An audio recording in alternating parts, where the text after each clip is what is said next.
I call Lord Lebedev.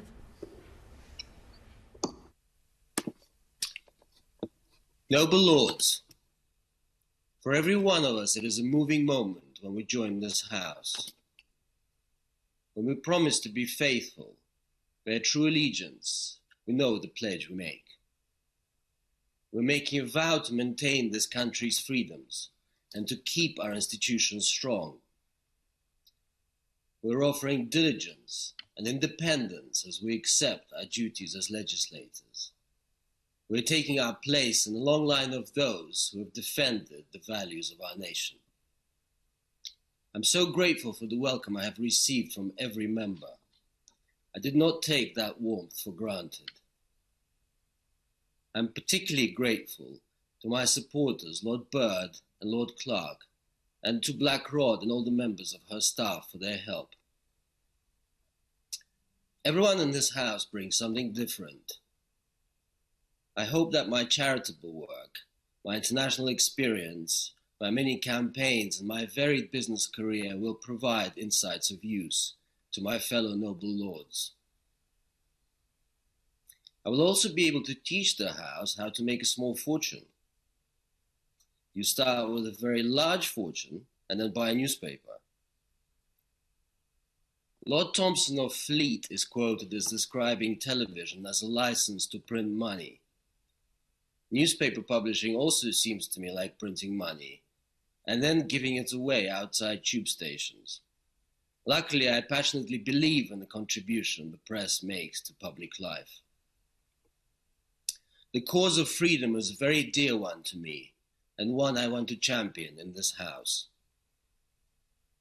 I would like to briefly contribute to the discussion on health. The pandemic poses two big questions. The first is this: how to prevent it from happening again.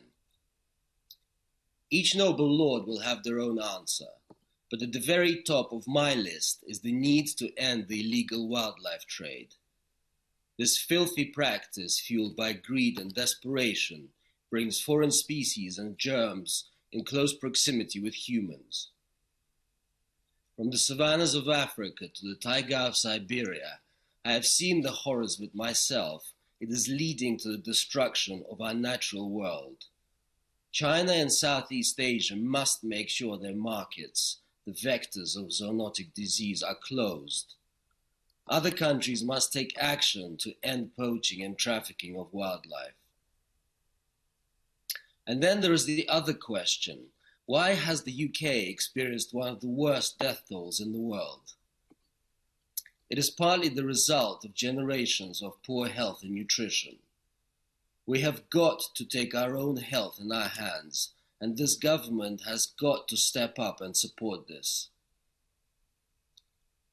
In this country, I found one of the bleakest impacts of the virus to be the surge in hunger. This week, 1 in 9 children sat in classrooms on an empty stomach, according to latest data. Perhaps it does take an outsider to say this: we are a rich country and children should not be going to school hungry. I intend to play my part in building a healthier nation. The food redistribution charity, the Felix Project, together with my newspaper, the Evening Standard, will open the largest social kitchen in central London this summer to offer tens of thousands of fresh, nutritious meals to vulnerable people across London. I have learned this over the past year. Our health policy is part of the national security of this nation.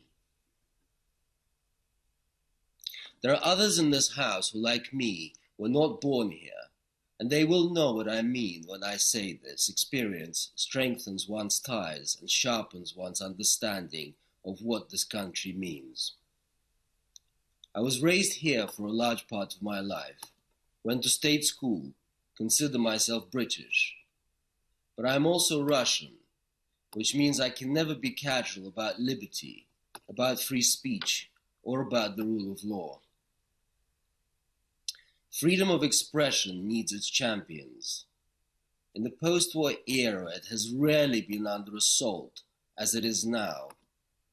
I intend to join hands with the noble lords who can see that and are determined to fight it. A democratic, liberal nation, strong, healthy, and free. I pledge that everything I do in this House will be to defend and further these principles. Thank you.